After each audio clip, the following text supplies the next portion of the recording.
हाथ धोकर आप लोग पीछे पड़ गए हैं कांग्रेस पार्टी के राहुल गांधी के इस भारत जोड़ो यात्रा की वजह क्या है?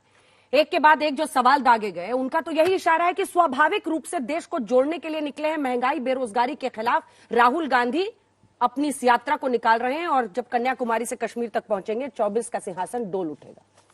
देखिए, हमें हाथ धो के पीछे होने पर क्या जरूरत है? धो पहुंच के उनकी पार्टी के लोग उनके पीछे पड़े हुए हैं। जब से शुरू हुई है यात्रा तब से देखिए, हमारा चल रहा सेवा पखवाड़ा, इनके यहां चल रहा अध्यक्ष पद का अखाड़ा। और ये आपने बड़ी अच्छी बात कही, ये route, this is the route of rout. ये कैसा ध्वस्तीकरण हुआ है उसका रास्ता है। अरे हम बचपन में सुनते थे, कांग्रेस कहती थी सारे भारत से नाता है, सरकार चलाना आता है। जनता ने दिखा दिया सरकार चलाना किसको आता है। अब क्या नारा हो गया, केवल परिवार से नाता है और बच बच के निकलना आता है। ऐसी अद्भुत यात्रा है जिसमें न गांधी के शहर से, न नेहरू के शहर से, न पटेल के शहर से, न सुभाष चंद्र बोस के शहर से, न इंदिरा जी की कॉन्स्टिट्यूएंसी से, न सोनिया जी की कॉन्स्टिट्यूएंसी से, न राहुल गांधी की भूतपूर्व कॉन्स्टिट्यूएंसी से। अद्भुत जोड़ो है ना, अद्भुत जुड़ाव हो रहा है ना। और जुड़ाव बीजेपी बनाएगी क्या रूट मैप? क्या दिक्कत है? हम कब कह रहे हैं? क्या दिक्कत है इस रूट में? हमें कोई दिक्कत नहीं। हम तो सिर्फ ये कह रहे हैं कि कांग्रेस जिनको अपना सबसे बड़ा वो मानती थी, चाहे भूतकाल में या वर्तमान काल में, एक भी बड़े नेता आइकन जिसके नाम की छाती पीट पीट के लोग दुहाई देते थे, उनसे बच के ही निकलना था। मानवीय बात है। पर भीड़ आ तो रही है ना, राहुल गांधी के साथ साथ चल रहे हैं, वो तस्वीरें भी दिखा रही हैं आपको। तो हम कब इससे मना कर रहे हैं? तो भारत जुड़ रहा है उनके साथ। नहीं, भीड़ तो जब सोनिया गांधी जी चलती थी तब भी बहुत भीड़ आती थी। समाज के अन्य अन्य वर्ग के लोग हैं, वो सब शामिल होना चाह रहे हैं। कई लोगों को इस मुल्क में आज लगता है कि हिंदू मुसलमान के नाम पर आज नफरत की राजनीति फैलाई जा रही है और इसीलिए कई लोग उस आंदोलन में, उस यात्रा में जुड़ रहे हैं।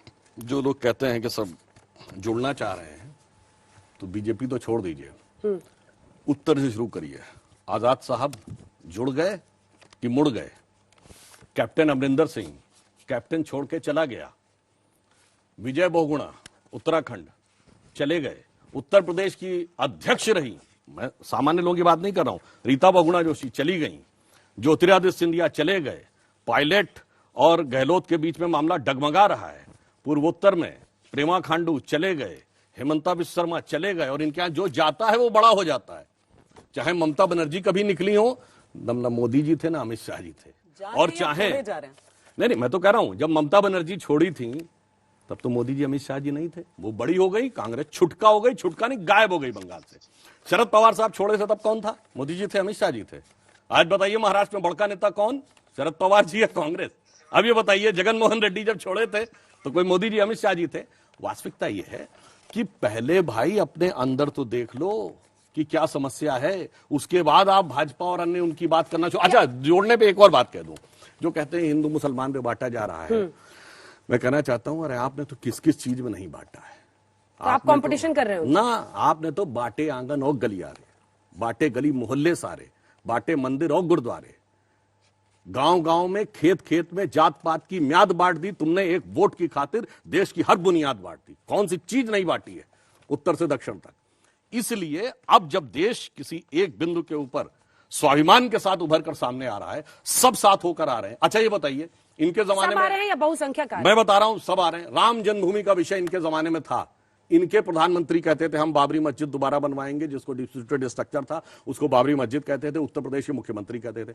आज बताइए, चाहे हिंदू समाज हो या मुस्लिम समाज हो, पार्टियों की तो छोड़ ही दीजिए, कोई कहता है उसके विरोध में, तो एकता हुई या विभेद हुआ? आप बहुसंख्यकवाद करते हैं, एक अपना बता दीजिए सांसद, मुस्लिम सांसद।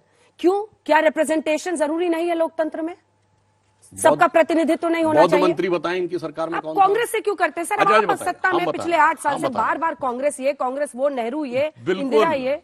साहब आपको पता है, जो इन्होंने कहा मुस्लिम सांसद की बात, तो किस आधार पर? मुस्लिम के लिए पूछ रहे हैं कि अल्पसंख्यक के लिए? बताइए। मैं तो पूछ रही हूँ, मुस्लिम सांसद है आपकी पार्टी? मुस्लिम या अल्पसंख्यक, इसका मतलब आपका वास्ता मुस्लिम से। इनके यहां ना कोई पारसी रहा, ना बौद्ध रहा, ना जैन रहा, ना सिख रहा। पर आप अल्पसंख्यक में मुसलमान का नाम नहीं सुनना चाहते हैं? नहीं, हमारे हम प्रधानमंत्री बनाया था कांग्रेस ने। अच्छा ये बताइए, देश के जब आजादी मिली थी तो पहली शहनाई किसने बजाई थी लाल किले पे? बताइए। उस्ताद बिस्मिल्लाह खान है ना। कब मिला भारत रत्न?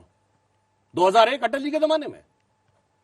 आप लोग अच्छा, और में सुनिए। प्रतिनिधित्व के सवाल नहीं, पर प्रतिनिधित्व आप नहीं। मुझे बताने लगे कि शहनाई पहले बार किसने बजाई चलिए, और कब उनको भारत देश के रत्न लिए मिला? पहला- मेरे सवाल का जवाब अच्छा, बताइए, दीजिए, बीर क्या अब्दुल हमीद की लोकतंत्र शहादत की में 85वीं वर्षगांठ क्या में कौन लोकतंत्र गया? में आप नहीं कहते हैं कि एक महिला हमने राष्ट्रपति बनाई है, आदिवासी महिला राष्ट्रपति बनाई है, सब आपकी वाहवाही कर रहे हैं। जब आपको प्रतिनिधित्व का अर्थ समझ अरे में मैं आता यही है तो कह रहा मुस्लिम हूं। सांसद क्यों हम नहीं? उसमें से हर राष्ट्रभक्त को चुनते हैं और ये अपराधी और आतंकवादी को चुनते हैं। वीर अब्दुल हमीद की शहादत की 85वीं वर्षगांठ पे कौन गया उनके परिवार से मिलने? सिर्फ भाजपा ही। ब्रिगेडियर मोहम्मद उस्मान के घर पे कौन गया आज तक सेकुलरिज्म का सूरमा? डॉक्टर कलाम के नमाज़े जनाजा छोड़िए, डॉक्टर कलाम मेमोरियल में कितनी कांग्रेसी गए? राहुल गांधी जी दक्षिण भारत से यात्रा कर रहे हैं।